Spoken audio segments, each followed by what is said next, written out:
2022년 인플레이션이 극심한 상황에서 바이든 대통령은 미국 경제를 위한 절박한 선택에 직면했습니다.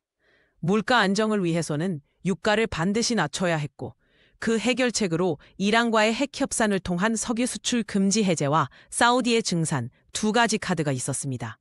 미국 내 셰일 오일 생산은 환경 규제로 빠른 증산이 어려웠기에 바이든은 외부 공급 확대에 초점을 맞춰야 했습니다. 이란과의 핵 협상은 유엔 안보리 상임 이사국들과 독일이 함께하는 국제적 협상이었습니다. 바이든은 이란과의 관계 개선을 통한 석유 공급 확대에 우선순위를 두었지만 협상이 마무리 단계에 이르렀을 때 러시아가 이란에 대한 전면적 경제제재 해제를 요구하며 돌발 변수로 등장했습니다. 서방은 러시아가 이란을 통한 에너지 우회 수출을 계획한다고 의심했고 결국 협상은 결렬되었습니다. 바이든은 배선 과정에서 카슈크지 사례와 시아파 집단 처형으로 빈살만을 강하게 비난했습니다. 그러나 결정적인 문제는 2021년 2월 18일의 전화였습니다. 바이든이 빈살만이 아닌 국왕과 상대하겠다고 선언한 다음 날 미국 국방장관이 빈살만에게 직접 전화한 것입니다. 이는 빈살만을 사우디의 실질적 1인자로 인정하지 않는다는 메시지였고 할 5년생 혈기왕성한 빈살만의 자존심은 크게 상했습니다. 분노한 빈살만은 바이든의 사우디 방문에도 원하는 수준의 석유 증산을 거부하며 백악관을 당혹스럽게 했습니다. 더 나아가 2022년 그는 운용 실적도 검증되지 않은 트럼프의 맞사위 제러드 쿠슈너에게 무려 2조 원을 투자하는 파격적 결정을 내립니다. 이는 단순한 투자가 아닌 트럼프에 대한 정치적 배팅이었습니다. 빈살만은 이미 2022년부터 미국의 다음 정권을 향한 위험한 도박을 시작한 것입니다. 빈살만이 원하는 것은 2015년 푸틴과 함께 했던 치킨 게임의 재현이었습니다. 당시 중국의 경기 둔화와 미국 셰일 오일 공급 확대로 유가가 하락하자 사우디는 감산을 거부하고 오히려 생산량을 유지했습니다.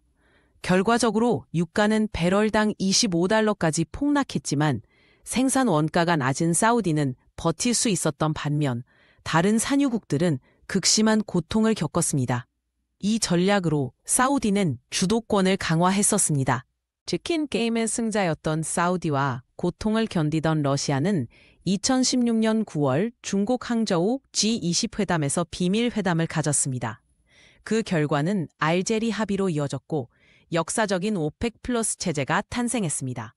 오펙 회원국이 하루 120만 배럴을, 러시아가 30만 배럴을, 기타 산유국들이 25만 배럴을 감산하는 총 175만 배럴 감산 합의가 이루어졌습니다. 이로써 유가는 다시 상승세로 돌아섰고 사우디와 러시아의 동맹이 공식화되었습니다. 2025년 현재 사우디가 과거의 치킨 게임을 재현하기 어려워진 이유는 시장 구조가 크게 변했기 때문입니다. 미국의 셰일 오일은 신기술 도입으로 생산 원가가 40달러대로 하락했고 오펙 플러스 외부에서는 브라질이 2024에 25년에 걸쳐 80만 배럴을, 가이아나가 2023년 29만 배럴에서 2025년 100만 배럴로 생산량을 급증시켰습니다. 오펙 플러스의 세계 석유 시장 점유율은 51%로 하락했고 600만 배럴 감산의 효과가 크게 감소했습니다. 푸틴과 빈살만은 현재 고유가가 절실히 필요한 상황입니다. 러시아는 전쟁 비용을 위해 유가 96달러 이상이 필요하고 사우디는 기본 재정 유지를 위해 85달러, 네옴 같은 메가 프로젝트를 위해서는 100달러 유가가 필요합니다. 유가 하락으로 사우디의 재정 적자는 2025년 예상 1.6%에서 3% 이상으로 악화되었고 사우디는 아람코 지분을 매각하며 위기를 모면하고 있습니다. 두 국가 모두 시간이 많지 않은 상황입니다. 놀랍게도 2025년 5월 3일 오펙 플러스는 하루 41만 1천 배럴 증산을 결정했습니다. 유가가 하락하는 상황에서 오히려 공급을 늘리는 비정상적 결정이었습니다. 5월 트럼프의 사우디 방문을 앞두고 이런 결정이 내려진 것은 미국 대통령의 요구 때문이라는 분석도 있지만 사실은 오펙 플러스 내부의 체리피커 국가들에 대한 응징이라는 시각이 힘을 얻고 있습니다. 감산에는 불참하고 유가 상승의 이익만 취하는 카자흐스탄과 이라크가 주요 타깃으로 지목되고 있습니다. 사우디의 전략은 이제 분명해졌습니다. 오펙 플러스 내부의 배신자들을 먼저 응징한 후 2025년 하반기에 대대적인 감산으로 유가 상승의 대역전을 노리는 것입니다. 하지만 미국, 브라질, 가이아나의 생산 증가가 계속되는 상황에서 이 전략이 성공할지는 미지수입니다. 바이든의 자존심을 건드려 시작된 석유를 둘러싼 강대국들의 지정학적 게임이 세계 경제에 어떤 결과를 가져올지 그 결말은 아직 쓰여지지 않았습니다.